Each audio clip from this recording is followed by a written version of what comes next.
అమ్మా రేపు నా బర్త్డే కదా, నాన్న కొత్త బట్టలు తెస్తానన్నారా? తెస్తారు బాబు, ఖచ్చితంగా. అమ్మ రేపు అయితే మా ఫ్రెండ్స్ అందరినీ పిలుస్తాను.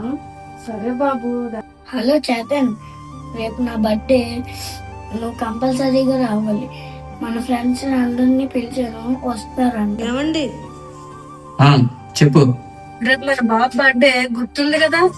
గుర్తుంది, నాకేది గుర్తులేదు. అయితే సాయంత్రం వచ్చినప్పుడు ఈ డబ్బులు తీసుకొని వెళ్ళి కేకును బట్టలు తీసుకొని రండి బాబుకి. సాయంత్రం తెస్తానులే వచ్చినప్పుడు. ఏమండి, ఈ రోజైనా సాయంత్రం తాగకుండా వస్తారు కదా?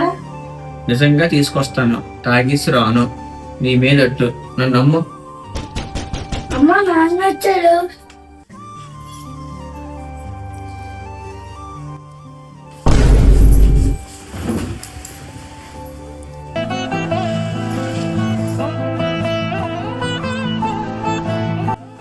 అమ్మ ఏడద్దమ్మా, నాకు కొత్త బట్టలు వద్దులే అమ్మా.